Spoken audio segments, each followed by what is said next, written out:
लेकिन अब अगले 1 घंटे न्यूज 24 पर कुछ एक सवालों के जवाब जो आपके मन में भी तैर रहे होंगे।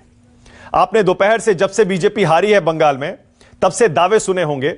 बीजेपी के विरोधी कह रहे हैं, टीएमसी, कांग्रेस, समाजवादी सब कह रहे हैं कि अब देश की सियासत बदलने वाली है। दावे यहां तक हो रहे हैं कि बीजेपी अब देश में एक भी और चुनाव जीतने वाली नहीं है। उसके अलावा और भी तमाम सवाल है। तो अब अगले 1 घंटे अपने एक्सपर्ट्स के साथ, बीजेपी और टीएमसी के गेस्ट के साथ मिलकर इन्हीं सवालों के जवाब तलाशेंगे। मेरे साथ बीजेपी से पूर्व केंद्रीय मंत्री शाहनवाज हुसैन बस थोड़ी देर में जुड़ने वाले हैं, आपको दिखाई देंगे अभी। टीएमसी के सांसद हैं नदीमुल हक, वो भी आ रहे हैं। मेरे साथ आशुतोष जुड़ रहे हैं, पॉलिटिकल एनालिस्ट हैं, उनको भी आप देख पा रहे हैं आगे। मेरे साथ हमारी editor in chief Anuradha Prasad भी जुड़ गए हैं, उनको भी आप देख पा रहे हैं। और मेरे सहयोगी राजीव रंजन भी, जो कि पिछले कई हफ्तों से लगातार आपको बंगाल का माहौल दिखा रहे थे, वो भी जुड़ गए। आप सभी का स्वागत है। शाहनवाज जी, पहला सवाल अपनी टीवी स्क्रीन पर अपने दर्शकों के लिए डाल रहा हूं, उसके बाद जवाब चाहूंगा। सवाल दर्शकों के लिए न्यूज 24 की टीवी स्क्रीन पर आ रहा है। पहला सवाल, बंगाल में ममता की जीत क्या अब देश की सियासत वाकई बदलने वाली है? और यह सवाल आज इसलिए उठ रहा है क्योंकि बीजेपी के सारे विरोधी दावा कर रहे हैं कि एक ऐसी मुख्यमंत्री अब विपक्ष का चेहरा बनने जा रही है राष्ट्रीय राजनीति में, जो लगातार 3 चुनाव तो जीतकर आ ही रही है, बल्कि जिसने बीजेपी को अपने गढ़ में ऐसी टक्कर दी है शाहनवाज जी, जो बरसों बरस वो नहीं भूलेगी। ऐसी क्या बोलते हैं, धोबी पछाड़ दी है, जिसे बरसों बरस बीजेपी याद रखेगी। क्या देश की सियासत शाहनवाज जी बदलने वाली है? आपके लिए नई चुनौती खड़ी होने वाली है ममता बनर्जी के रूप में?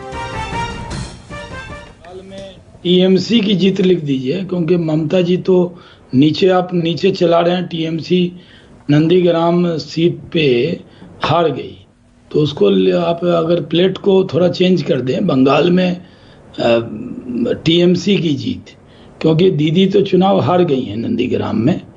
और ये सही है कि बंगाल की जनता ने हमें 3 से 74 पे पहुंचाया, मैं उनका शुक्रिया अदा करता हूं। और बड़ी बात है कि बंगाल में जहां हम पिछले विधानसभा चुनाव में 3 सीटों पे थे, आज हम 74 पे पहुंचे। हमने बेंचमार्क स्केल बढ़ा रखा था, हमने सरकार बनाने के लिए पूरी ताकत लगाई, हम पूरी ताकत से लड़े। हमारे कार्यकर्ताओं ने अपने प्राण की आहुति देकर, शहादत का जाम पीकर भी बड़ी मजबूती से लड़ाई लड़ी।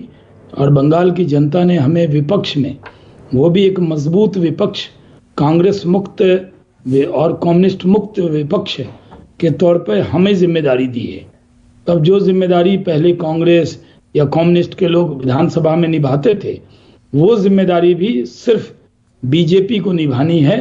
हम वहां के लोगों के बीच में विपक्ष में रहकर भी जो मुद्दे हमने चुनाव में उठाए, उन मुद्दों को आगे बढ़ाते रहेंगे। ठीक है, टीएमसी जीती है। मैं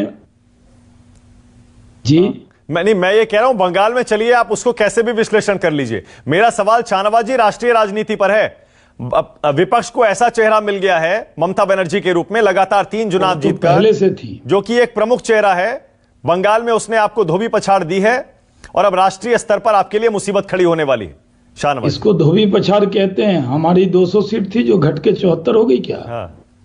हमारी 3 से 74 हो गए, उसको आप धोबी पछाड़ कह रहे हैं। धोबी पछाड़ ही है। उनकी 217 आई है, 211 पिछली बार थी, उससे भी 6 ज्यादा। उनकी 6 ज्यादा आई है, हमारी 70 ज्यादा आई है। लेकिन दावा तो आपका 200 का था। नहीं, दावा क्या करते, हम 150 करते या 100 करते। दावा तो सारी सीट जीतने के लिए लड़ते हैं ना। कोई ऐसी सीट तो नहीं लड़ते, हर कोई दावा करता है। हम चुनाव में जाते हैं तो जीतने के लिए जाते हैं, हर सीट पे मेहनत करते हैं। बहुत सी सीट ऐसी होती है जो हमें लग रहा है कि वहां पर हमारा समीकरण हमें नहीं जिता रहा। नहीं, मतलब राष्ट्रीय राजनीति में आप सीरियसली गंभीरता से नहीं ले रहे हैं क्या ममता बनर्जी को अभी? नहीं, हम तो सबको गंभीरता से लेते हैं जनाब, इसीलिए तो मजबूती से चुनाव लड़ते हैं।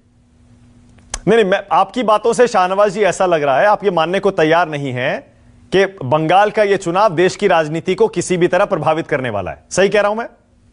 जी, आसाम का चुनाव भी देश की राजनीति को प्रभावित करेगा, केरल का चुनाव भी प्रभावित करेगा, बंगाल का चुनाव प्रभावित करेगा और पुडुचेरी का भी चुनाव प्रभावित करेगा।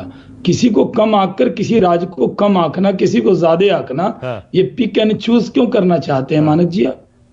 नहीं, मैं नहीं, आसाम में AIDUF और कांग्रेस मिलकर लड़े और फिर हमने पहले से सीट बढ़ा ली, हम जीत गए, क्या ये चर्चा का विषय नहीं होना चाहिए? नहीं, करिए। देखिए शाहनवाज जी, अगले 1 घंटे हम सारे राज्यों पे चर्चा करेंगे, और भी सवाल आ रहे हैं मेरे, लेकिन राष्ट्रीय राजनीति क्या बदलेगी? मेरा सवाल, पहला सवाल ये है, आप कह रहे हैं नहीं बदलेगी। राष्ट्रीय राजनीति आसाम में फिर से बीजेपी आ गई, ये राष्ट्रीय राजनीति बदलेगी इससे?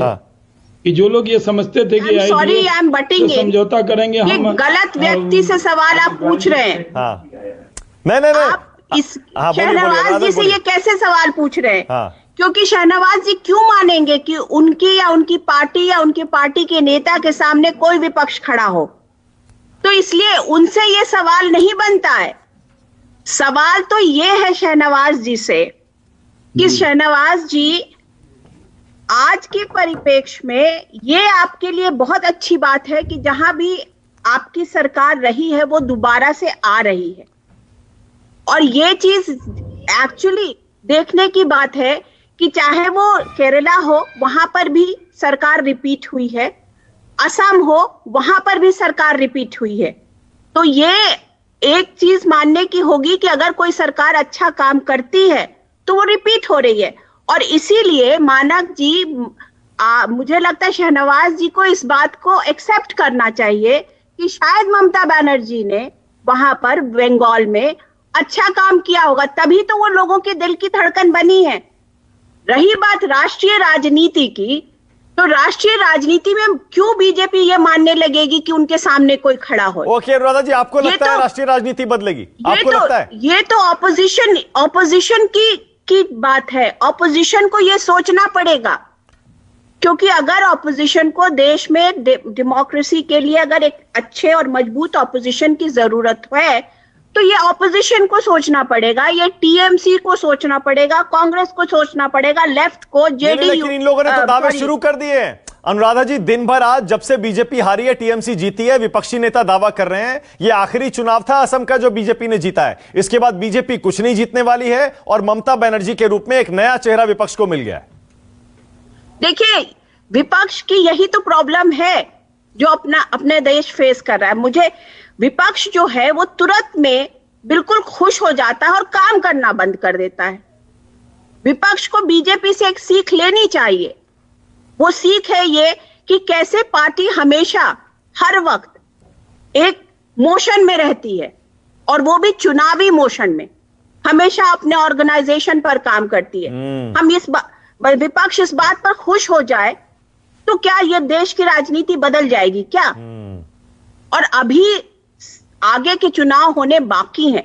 ठीक है, ममता बनर्जी का बहुत ही बड़ा कद है और वो बहुत कद्दावर नेता है, लेकिन क्या वो पूरी सारी विपक्ष की पार्टियों को लामबंद कर लेंगी? सवाल ये है, और इसके लिए विपक्ष को तैयार होना पड़ेगा, गिव एंड टेक करना पड़ेगा। ऐसे थोड़ी राजनीति में कोई, आफ्टर ऑल राजनीति में आप इसीलिए हो क्योंकि आप सत्ता चाहते हो, और अगर आप सत्ता चाहते हो तो जिस तरीके से बीजेपी काम करती है आपको उस तरीके से काम करना पड़ेगा। आज आप बहुत खुश हो रहे हैं क्योंकि ममता बनर्जी जीत गई, लेकिन और विपक्षी पार्टियों को देखना पड़ेगा कि ममता बनर्जी कैसे जीती हैं, किस तरीके से लड़ी हैं। ओके, नदीमुल हक साहब, सबसे पहले तो आपको बधाई, बहुत बढ़िया आपकी जीत, और जो आंकड़ों में दिख भी रही है, हैट्रिक हो गई जीत की आपकी। लेकिन जो हम सवाल डिस्कस कर रहे हैं, क्या आपको लगता है नेशनल पॉलिटिक्स बदलेगी? कुछ बीजेपी के खिलाफ चुनौती मजबूत होगी विपक्ष की? जी, मैं सबसे पहले ये कहूंगा कि बंगाल की पब्लिक को मैं बधाई देना चाहता हूं और उनका शुक्रिया अदा करना चाहता हूं कि मार्क्सवादी मानस की सरकार को तीसरी बार मौका दिया, और हम लोग वाकई अपने सोच के बाहर, जितनी सीट आई है ये सोच के बाहर है, और हम लोग के जो जिम्मेदारी है, जो दायित्व है, ये और बढ़ जाता है। और जैसे कि हमारी CM अभी प्रेस कॉन्फ्रेंस में कही, उन्होंने कहा कि अभी वो बहुत ज्यादा नहीं सोच रही हैं, अभी सिर्फ और सिर्फ ये कोविड का मामला लेकर करके इस महामारी को कैसे इस पर काबू पाया जाए, सबसे पहले हर ताकत इस पर भी झोंकी जाएगी। नदीम उल हक साहब, एक चर्चा बड़े जोरों से चल रही है, आज दिन भर खूब चली है, और चर्चा यह है और चुनाव से पहले भी चली थी कि शायद ममता बनर्जी अपने भतीजे अभिषेक को मुख्यमंत्री बनाकर देश की राजनीति में हिस्सा लेने के लिए दिल्ली चली जाएंगी। क्या आप इसको सपोर्ट करेंगे अगर ऐसा होता है तो, और क्या ऐसी चर्चा है पार्टी में? अभी तक तो ऐसी कोई चर्चा नहीं है, आगे जब आएगी, ये तो एक स्पेकुलेटिव क्वेश्चन है, इसका तो कोई जवाब नहीं हो सकता, जब जैसा सिचुएशन होगा देखा जाएगा। ओके आशुतोष, जैसे अनुराधा प्रसाद कह रही हैं, आशुतोष आपको भी ऐसा लगता है क्या कि टीएमसी जीत जरूर गई और इस जीत से खुश होकर, अति उत्साहित होकर दावे तमाम तरह के हो रहे हैं कि अब नया चेहरा मिल गया, अब नरेंद्र मोदी के लिए 2024 में नई चुनौती पेश हो गई, लेकिन क्या कांग्रेस मानेगी? क्या थर्ड फ्रंट के बाकी नेता, अगर थर्ड फ्रंट बनाने की कोशिश होती है, वो मानेगा? आशुतोष, अभी तो बहुत टाइम है। जी मानक, आपको मेरी आवाज आ रही? क्योंकि आ रही है, बोलिए। आपके अलावा मैं किसी और की आवाज सुन नहीं पा रहा हूं। ओके, देखिए, मेरा अपना मानना यह है कि ममता बनर्जी की जीत अपने आप में भारतीय राजनीति के लिए एक अच्छी खबर है, लेकिन इसका असर देश की राजनीति पे कोई गहरा पड़ेगा, कोई गंभीर असर पड़ेगा, इसमें मुझे संदेह है। संदेह के कारण बड़े स्पष्ट हैं। पहली बात यह है कि ममता बनर्जी को कोई विपक्ष का नेता क्यों मानेगा और किस लिए मानेगा? आज की तारीख में बड़े बड़े क्लेमेंट हो सकते हैं। एमके स्टालिन तमिलनाडु के अंदर जीत कर आए हैं, उनके पास 39 मेंबर ऑफ पार्लियामेंट हैं। ममता बनर्जी के पास सिर्फ 24 मेंबर ऑफ पार्लियामेंट हैं, तो नंबर के गेम में वो पीछे हैं इस वक्त। दूसरी बात यह है कि ममता बनर्जी का प्रभाव पश्चिम बंगाल के अलावा कहीं नहीं है। क्या वो बिहार के अंदर अपने बल पर चुनाव जितवा सकती है या नहीं जितवा सकती, अपने आप में बड़ा भारी सवाल है। तीसरा सवाल इस बात को लेकर यह है कि कांग्रेस पार्टी, जिसको हम लोग अक्सर नकार देते हैं, आज की तारीख में पंजाब में उसकी सरकार है, राजस्थान में उसकी सरकार है, छत्तीसगढ़ में उनकी सरकार है, महाराष्ट्र में वो सरकार में है, झारखंड में वो सरकार के अंदर है, गुजरात में प्रमुख विपक्षी दल हैं, मध्य प्रदेश में प्रमुख विपक्षी दल हैं, कर्नाटक में प्रमुख विपक्षी दल हैं, केरल में प्रमुख विपक्षी दल हैं, असम में प्रमुख विपक्षी दल हैं। तो 10 राज्य ऐसे, और गोवा में प्रमुख विपक्षी दल हैं, इसके अलावा पुडुचेरी में भी वो प्रमुख विपक्षी दल बनकर उभरे। यानी 12 जगहों पर वो बहुत ही मजबूत स्थिति में है, उनकी मौजूदगी बड़ी मजबूत है। तो एक पार्टी जो 12 राज्यों के अंदर प्रभावी है, वो किसी एक दूसरी पार्टी के लिए स्पेस क्यों छोड़ेगी जिसका स्थान सिर्फ एक राज्य के अंदर है?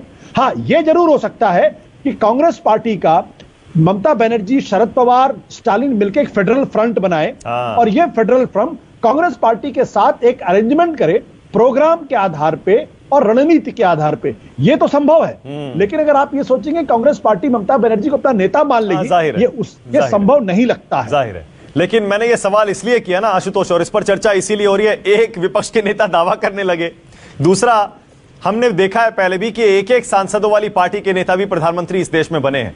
तो हो सकता है, क्या पता, कल को चुनाव के बाद कुछ ऐसी स्थिति हो जाए और वो थर्ड फ्रंट बनाने की कोशिश फिर से हो, जो कई चुनावों में पहले भी हुई है। थर्ड फ्रंट बनाया गया है, लेकिन वो अलग बात है कि उसका कोई स्वरूप। देखिए, हाँ, ऐसा तब हुआ जब विपक्ष में हरकिशन सिंह सुरजीत जैसे नेता थे, जो सारे लोगों को एकजुट कर लेते थे, सबको एक झंडे के तले इकट्ठा कर लेते थे, सबको डांट फटकार करके बैठा के समझाने की बात करते थे। आज कोई हरकिशन सिंह सुरजीत विपक्ष में नहीं है, ना ही कोई विश्वनाथ प्रताप सिंह है जिसकी स्वीकार्यता सारे दलों में है। तो ये अपने आप में महत्वपूर्ण सवाल है। शरद पवार सबसे बड़े नेता, इसमें कोई दो राय नहीं, लेकिन शरद पवार भी महाराष्ट्र की राजनीति के 1/4 प्लेयर है। वो देश में भी 1/4 प्लेयर नहीं, महाराष्ट्र की राजनीति के 1/4 प्लेयर है। उनके अंदर उम्र उनकी ज्यादा है, उनकी अपनी पार्टी के अंदर अजीत पवार से उनको चुनौती मिलती रहती है। तो बाकी लोगों को कितना बिठाल के संभाल पाएंगे जब वो अपनी पार्टी नहीं संभाल पा रहे? ठीक है, ओके। राजीव रंजन, आपका असेसमेंट क्या कहता है? क्या स्टेटस को इसे कहा जाएगा? स्टेटस को क्या इस चुनाव से पहले भी टीएमसी थी पश्चिम बंगाल में और इस चुनाव के बाद भी है, तो बीजेपी के लिए नेशनल लेवल पर कुछ नहीं बदला? राजीव, इसे ऐसे देखना चाहेंगे? और क्या वाकई ममता बनर्जी बंगाल छोड़कर दिल्ली की राजनीति करना चाहेंगी, ये मानते हुए कि अब कुछ ही एक और साल उनकी राजनीति के बचे होंगे? राजीव,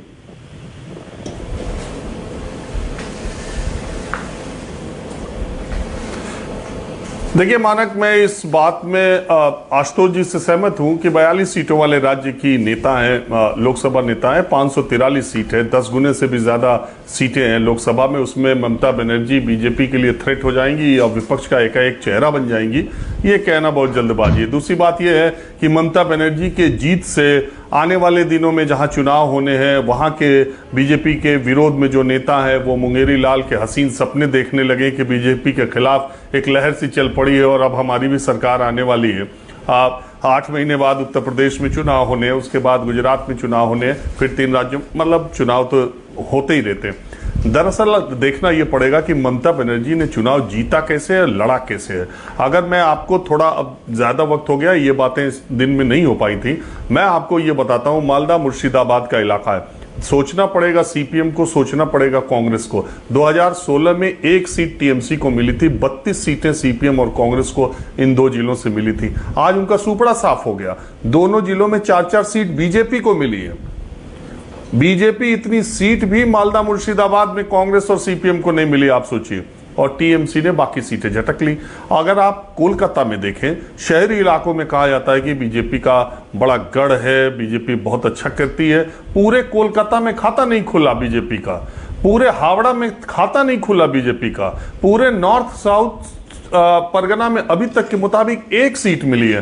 पूरी पश्चिमी पूर्वी मेदिनीपुर में नंदीग्राम अभी विवाद चल रहा है। इसके अलावा कांथी उत्तर और दक्षिण 2 सीटें और हैं जहां अधिकारी परिवार का दबदबा है।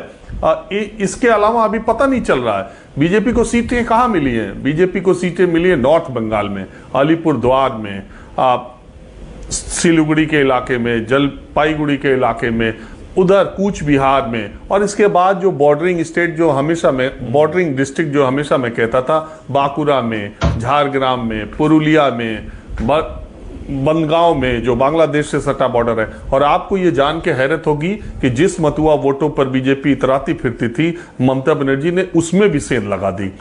मतुआ वोट भी उस तरह से बीजेपी को नहीं मिले। पूरा आप सोचिए कोलकाता के इर्द गिर्द सैकड़ों सीट ऐसी है जिसमें आपको खोजने पर बीजेपी नहीं मिल रही, और 3 चरण जो लास्ट के हैं उसमें भी बीजेपी का यही हाल है। जो सीटें उसे मिली है शुरू के 4 चरणों तक मिली हैं। मुझे याद आता है अमित शाह ने एक प्रेस कॉन्फ्रेंस की थी 3 चरण के बाद, उस समय उन्होंने कहा था कि हम 68 सीटें जीत चुके हैं। तो लग रहा है कि वहीं पे मामला रुक गया, 10-5 और बढ़ा और फिर बाद में कुछ नहीं हुआ।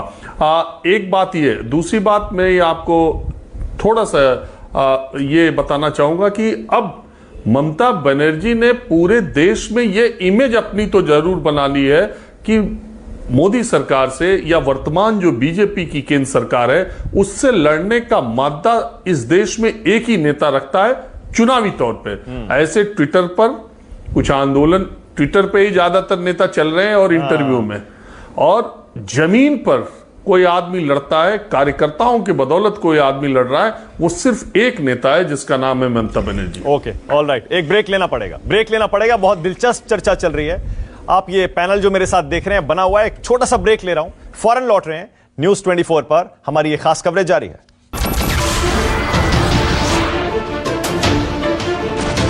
नमस्कार, मैं हूं मानक गुप्ता। अगर आपको हमारा ये वीडियो पसंद आया हो तो इसे लाइक और शेयर जरूर करें, और हां, हमें सब्सक्राइब और फॉलो करना ना भूलें ताकि आप देश और दुनिया की कोई खबर मिस ना करें। तो जुड़े रहिए हमारे साथ और देखते रहिए न्यूज़ 24।